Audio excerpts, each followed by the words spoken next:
Sais-tu qu'il existe chaque année des forces feng shui néfastes qui peuvent apporter toutes sortes de problèmes? As-tu déjà entendu parler des termes Tai Sui, Sui Po ou Sansha? Dans l'épisode d'aujourd'hui, nous allons parler de Tai Sui. Ce que signifient ces deux mots, à quoi ils correspondent, quel impact ils peuvent avoir dans ta vie aujourd'hui, ce qu'il ne faut pas faire en leur présence, et comment savoir si tu es sous leur influence, et que faire pour ne pas subir leurs effets néfastes.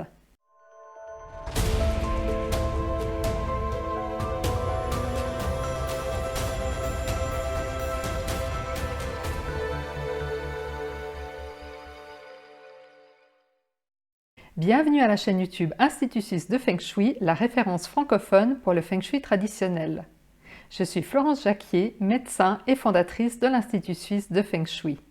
Il existe une chose très intéressante en Feng Shui, c'est que le Qi, l'énergie, fluctue en fonction du temps. Toutes les énergies ne fluctuent pas, mais certaines, très puissantes, comme les étoiles volantes, fluctuent en fonction du temps. Plus exactement, ce sont les effets qu'elles apportent qui fluctuent en fonction du temps.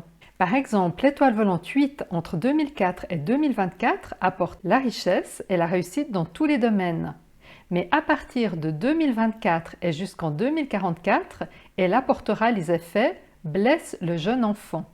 D'autre part, certaines directions deviennent néfastes en fonction du temps, et c'est ce que nous allons voir aujourd'hui. Qu'est-ce que cela signifie? Lorsque tu es à ton bureau, par exemple, tu regardes une certaine direction. Celle-ci peut être tout à fait favorable et soudain, à la venue de la nouvelle année, elle devient néfaste. On appelle ces transits les fléaux annuels. Ils sont au nombre de 4. Il est bon de les connaître au début de chaque année afin d'éviter de les activer. Ces fléaux sont Tai Sui, Sui Po, les Sansha et l'étoile volante 5. Aujourd'hui, nous allons donc voir Tai Sui. Dans la prochaine vidéo, nous parlerons de Sui Po et des Sansha. Quant à l'étoile volante 5, j'ai créé une formation gratuite dans laquelle j'en parle en détail. En suivant le lien donné sous cette vidéo dans la description, tu apprendras comment savoir où se trouve l'étoile 5 annuelle chez toi, que faire pour annuler ses effets, et tu recevras un guide pratique de 35 pages t'expliquant la marche à suivre pas à pas. À la fin de cette vidéo, tu sauras ce qu'est Tai Sui, où se trouve cette énergie en 2019, comment savoir si tu actives Tai Sui sans le savoir, et que faire pour ne pas en subir ses effets néfastes. Alors, commençons tout de suite. Pour comprendre ce qu'est Tai Sui, il faut savoir ce qu'est une direction en Feng Shui. C'est en effet un peu plus complexe que les directions que l'on connaît. En effet, classiquement, on compte 8 directions cardinales, le nord, nord-est, l'est, le sud-est, le sud, le sud-ouest, l'ouest et le nord-ouest. Chaque direction couvre 45 degrés, mais en Feng Shui, c'est un peu plus complexe. En Feng Shui, en effet, le nombre de directions minimales est aussi de 8, autrement dit 45 degrés, mais certaines énergies doivent être mesurées plus précisément. Lorsqu'on étudie les étoiles volantes, par exemple, une direction couvre 15 degrés. Autrement dit, chaque 45 degrés est divisé en 3. Les 8 directions cardinales sont partagées en 3 fois 15 degrés. Par exemple, l'Est, qui couvre 45 degrés, est divisé en 3 directions de 15 degrés chacune, qu'on appelle Est 1, Est 2 et Est 3. Et c'est pareil pour les 7 autres directions cardinales. Comme il y a en tout 8 directions cardinales et que chacune est divisée en 3, il y a donc 8 fois 3, soit 24 directions de 15 degrés.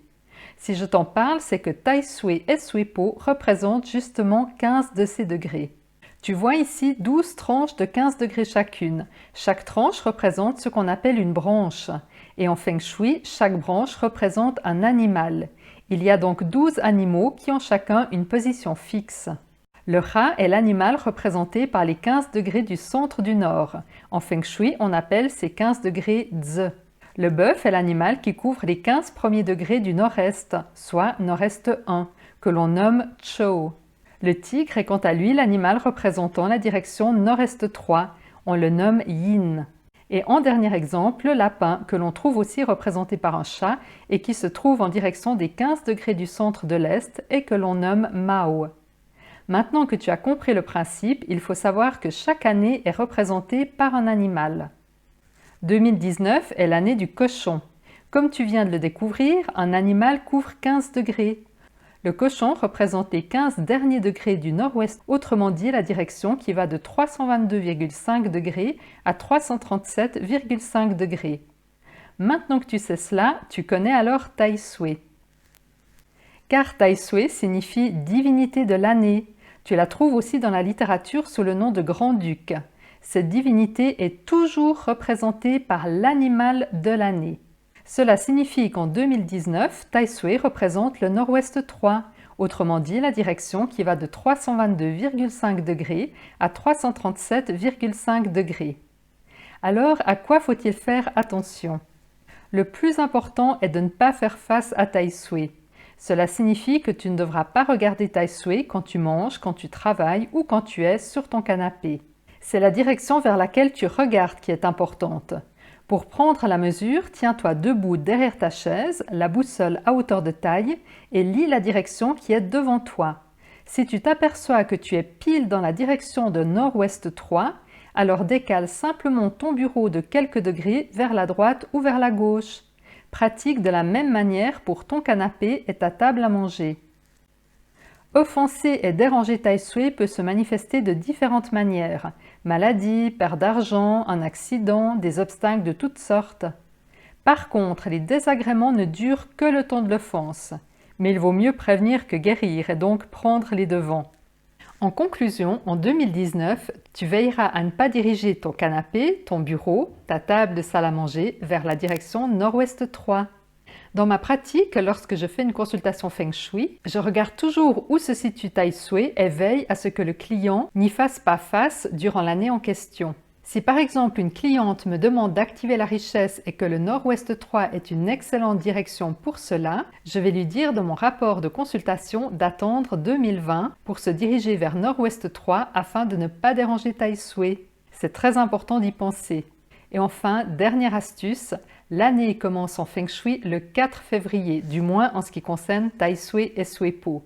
Donc, quand je parle de l'année 2019, ne pas faire face à Tai Sui signifie ne pas faire face au nord-ouest 3 du 4 février 2019 au 3 février 2020. Parmi les autres interdictions liées à Tai Sui, il est également important de ne pas faire de travaux dans le logement dans la direction de Tai Sui. Pour connaître la direction nord-ouest 3 par rapport au logement, tu dois te placer au centre de ton logement et regarder quelle est la direction nord-ouest 3. Et dans cette zone, il sera interdit de faire des travaux durant l'année en cours. Par travaux, j'entends par exemple abattre un mur, changer le parquet, construire ou démolir des armoires murales, enlever du papier peint. En principe, les travaux de peinture ne sont pas suffisants pour déranger Tai Sui, donc dans ce cas-là, pas de souci. Et comme dernière règle, si ta porte d'entrée fait face à Tai Sui, autrement dit à diriger vers le nord-ouest 3, c'est dans tout ton logement qu'il ne faudra pas faire de travaux durant l'année 2019. Voilà, nous voici arrivés au terme de cette leçon. Je te donne rendez-vous pour la prochaine vidéo dans laquelle nous parlerons de Sui Po et des Sancha. Si tu as aimé la vidéo, n'hésite pas à la liker et à la partager. Et n'hésite pas à t'abonner pour ne louper aucun épisode. À très bientôt!